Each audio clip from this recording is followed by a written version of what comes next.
Nais namang malaman ng mga otoridad kung paano na ipasok ng mga suspect ang ginamit nilang pipe wrench, pati na ang baril na nakuha mula sa isang naarestong suspect. May news ago si Oscar Oida. Halatang di mapakali ang mga taong inabutan ng GMA News sa labas ng South Wing ng Mall of Asia sa Pasay, pasado alas 8 kagabi. Nakakurdo ng lugar, bantay sarado, di lamang ng mga gwardya, kundi pati ng mga pulis. Ang mga miyembro ng media, di rin basta-basta pinapalapit. Base sa nakuha naming impormasyon, alas 7:30 nang magkapalitan umano ng putok ang mga pulis at isang grupo ng mga holdupper. 30 minutes o isang oras yung nakalipas kanina, naglalakad ako dito sa labas, biglang takbuhan yung mga tao, sabay-sabay, ang dami. Siguro mga 500, 400, sabay-sabay tumatakbo, sumisigaw. Dumating yung mga SWAT kanina, sumabay ako sa squad, papasok sa loob. Ayun, may mga Armalite. Ang pinunterya umano ng mga suspect, isang jewelry shop sa naturang mall. More or less 7 robbers staged the robbery using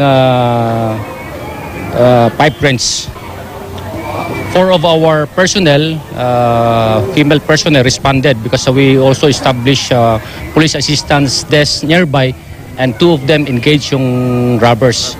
And likewise, nung nagkaputukan, nandun rin malapit yung Special Reaction Unit, yung SWAT, nag-responde rin. Pasado alas 9 ng gabi, naaresto ng mga otoridad ang isa sa mga suspect. Nakunan pa ito ng GMA News habang inilalabas ng mall. Nabawi umuna sa kanya ang isang kalibre 45 at 2 pipe wrench. Yun nga lang, ang 6 pang mga kasamahan nito nakatakas. Nakapagpalit umano mga ito ng damit at humalo sa nooy nagkakagulong mga tao. Nagtakbuhan. So, ang natin, yung iba, they mingle with the fleeing shoppers. In fact, yung na-recover natin, yung nahuli, may dala rin siyang another set of clothes. So, ibig sabihin, may dala siyang ibang damit siya? May ibang dalang damit siya. Pero ayon sa mga pulis, isa sa mga suspect na nakatakas ay sugatan. Isang sibilyan naman ang aksidente mo nung tinamaan ng ligaw na bala. And we also believe one of the suspects was also wounded. Kasi may na-recover kaming damit na may tama na hinubad ng suspects. Based sa initial, merong nasugatan na isa, one of the employees. Isa sa mga nais alamin ng investigasyon ay kung paano na ipasok ng mga suspect ang mga ginamit na baril at pipe wrench. Gayong napakahigpit umano ng pinapatupad na pagbabantay sa naturang mall.